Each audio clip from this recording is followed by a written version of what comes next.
Hello, welcome back to another Plant of the Month feature. I'm pretty sure I skipped a few months, but I do have a playlist if you want to go back and see. This is something, in case you don't know, something new that I started this year where I just wanted to pick a plant that I was particularly loving, and I will share with you for what particular reason and my history with the plant along with its care. And I can't believe I haven't featured this plant already. Yeah, I can't believe I haven't featured it yet. Like I said, I did skip a couple months, but I want to get back into it, especially as I'm kind of getting all of my, just gathering myself back with my plants after being unwell for so long. I'm starting to just appreciate those little moments again and the new growth and all of that, and just really want to highlight this plant for you this month. I just want to say really quickly before I bring the plant, if you notice any plants out of place or plants missing, that's because I'm watering a lot of the plants. Several are in the shower. I'm also kind of just deep cleaning like area by area. So yeah, things are a little bit all over the place, but hopefully you don't mind too much. Another thing, the AC is on and it's very loud and annoying, so I'm really sorry about that. All right, let me go get the plant because I'm so excited to show you. All right, so I got this plant, I believe it was 2022, and it is none other than my philodendron strawberry shake. I picked this plant in particular this month for this leaf. It's one of the newest, not quite the newest leaf, but look at how beautiful. And I actually don't think that the camera captures just how pink it is. Maybe you can see it on the underside a little bit better. But I mean, I truly got that's a little gauge cover. I got so lucky with the genetics of this plant. It is gorgeous. I have seen a lot of philodendron strawberry shakes out there, and very rarely do they have this kind of color. So I am well aware at how lucky I am to have such a beautiful specimen. Yeah, so I think this is actually a baby from my original mother plant. I ended up letting go of my mother plant when I hosted my Palm Street live sale. Was that this year? I guess it was earlier this year. Sometime in the spring. I ended up letting go of my mother plant, but I did actually keep a second baby that I potted up very recently, and I guess I could bring the baby out and show you as well.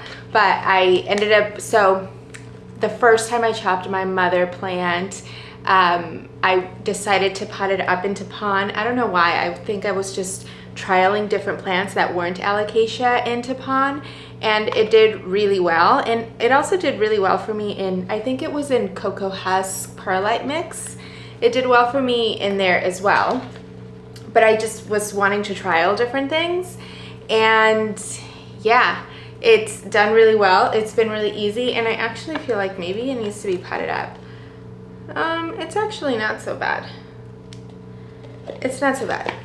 But I mean, it actually just not terribly long ago started shooting a second growth point down here, and I don't know why, because I haven't chopped it or anything, and it's very highly variegated with one of the leaves just being all cream.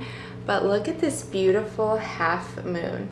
And like I said, I feel like the camera really just doesn't capture how bright pink this is. I'll insert a photo I took, just like a natural light, no filter or anything, and just like, again, this color is stunning. I will never be over this plant. It actually needs better proper supports because this poor acrylic stake is not going to cut it for very much longer. Okay, I think I'm gonna hold it in my lap as I continue to chat with you about it. I'm pretty sure I've mentioned this before, but the very first time I saw a philodendron strawberry shake in person, the plant was tiny. It was in a tiny 3-inch pot. The leaves must have been about this long at most, but it had the most beautiful color. I mean, similar to like kind of what we're seeing here. And the price tag was $800.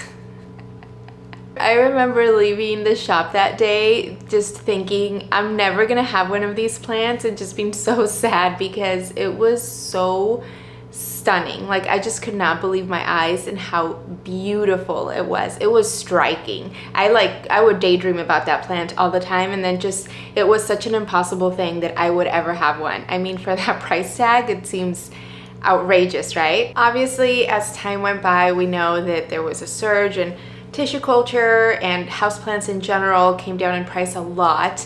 But I was actually very, very lucky to have this plant gifted to me by, and this video is not sponsored in any way, shape, or form. Again, this was gifted years and years ago by a shop in Florida. We Love Plants, I think. I'll note them on the screen or in the description down below. But it was actually gifted to me as my Instagram account started growing. They offered to gift me a plant. And I saw that they had strawberry shakes available, and I'll also insert a photo of what it looked like. So I asked if I could pick the plant, and they said yes, and I was shocked when they said that I could get the strawberry shake. They weren't $800 anymore, but they were still like $300 to $400 at the time. So it was a pretty expensive plant, but from the moment I received it, I loved it. It was super special. The color was everything I could have dreamed of and more. And yeah, it was such a pinch me moment. Like, I can't believe I have such a beautiful plant, such a beautiful rare plant in my collection. Whereas now I feel like strawberry shakes are kind of like, nobody cares about them anymore. Nobody likes them. To be fair, I feel like a lot of the ones I see aren't that pretty, the color. They're kind of like blah. But yeah, I know that, or I feel that I just got so lucky with my specimen, and I love it. It's one of my favorite plants. I believe I've shared it in my favorites video, like at the end of both last year and the year before that. Like, how could I, and if I didn't, like, what's wrong with me? But I believe that I did. Like, it's just such a beautiful plant. Yeah, it's one of my favorites. So now I guess let's talk a little bit about its care. This one particularly, I'm growing in pond, so I actually let the reservoir go completely dry for several days before I refill it, and then I give it a thorough like watering, and then I just leave about an inch of water in the reservoir, not a ton, and it's doing really well. I do water with my nutrient-rich cocktail every single watering, so that has the fertilizer, the bug hub, biologicals, and the antifungus gnat drops. And I was using silica for a while, but honestly, I think that I'm not gonna use silica anymore. I just decided that as of maybe 2 weeks ago or so, because I didn't notice a significant difference in my collection when using it versus not. So yeah, I mean, I know that it's supposed to be really good, like there's science behind it, but anyway. So as of recent, I am no longer using silica in my nutrient-rich cocktail. It lives in my Mills Boat tall cabinet in the second tier, but there are lights right above it, and then it's also getting front vertical lights. And humidity in there, it's probably in like the 60s on average. It's not as high as my Mills Bow Wide. I think because my Mills Bow Wide, everything is in semi-hydro. Humidity really stays in like the 80s and 90s, whereas over here it's more like 60, like high humidity here will be like 78. But I would say average is more like in the 60s or so. Now, having said that, this one does live in my Mills Bow tall cabinet, but the original mother plant always lived in ambient, and it always got pretty medium light, like not great. It was probably getting like 500 foot candles of light. I'm not even sure that I ever measured it. It was over by like where my desk is now. So just getting light from that glass door that faces southwest, but there's a huge tree that blocks a lot of the sky view, so it really doesn't get, or it wasn't getting that much light, and I didn't notice a difference in getting less variegation.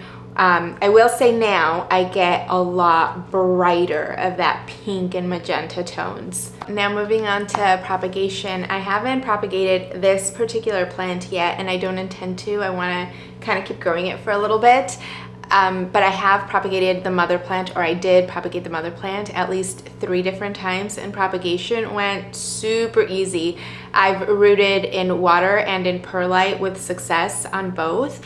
I did seal the cuttings with candle wax, like just to be safe, and I've also rooted wet sticks in perlite, and those are the ones that I potted up the baby, and yeah, with success every time. So I find this plant to be pretty hardy, resilient, fast growing, all of the things that you could want from a plant. This is the baby. She's pretty tiny, but you can see the color is already very beautiful and very promising. Again, I feel like the undersides probably show you nicer than what you can see here.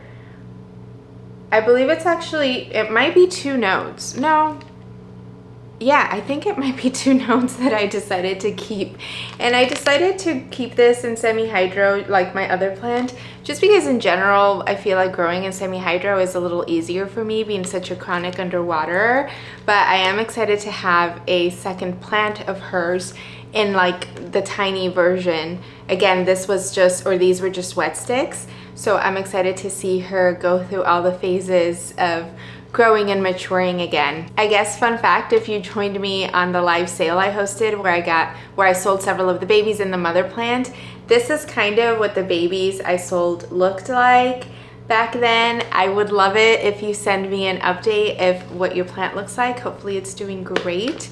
But yeah, I was a little bit jealous when I sold all the babies and stuff, because I was like, I kind of want to see what they end up like, how, you know, just to see it from itty bitty to growing and like all that process and all the color that it's going to give you in the process. From what I recall, at least, all the babies that I sold during that live sale, they all had really cute, nice color, and I was just so excited to share some of these beautiful genes with you. I mean, I think that that's pretty much all I have to say. I love her. I highly recommend her. If you can get your hands on a beautiful specimen, I don't see how or why you would regret it. Again, easy, fast grower, beautiful color. You can propagate. It propagates and grows easily, and it's just so stunning. I love her so much. All right, that's gonna be the end of this video. Pretty short and sweet, I think. I mean, I don't know what else I could possibly say about the plant. I love her. I think she's gorgeous. Never gives me, or hasn't, I should not cut wood, given me any trouble. Easy to propagate, easy to grow, and the color is just out of this world to me. It's just it's such a special plant for me, and yeah, I just love her so much. I'd love to know what you think about philodendron strawberry shake. I do want to say that it's not lost on me that I said I don't like the way Pink Princess philodendron grows, and the strawberry shake grows very similarly, but I guess it just comes down to I love the color and the reliability of the strawberry shake so much more that I'm willing to overlook some of those other things. But yeah, I'd love to know what you think of philodendron strawberry shake. Do you have one? Have you seen one you loved? Are you not interested at all? Let me know. And of course, thank you for choosing to spend your time with me. I really hope you enjoyed this video, and I will see you soon. Bye.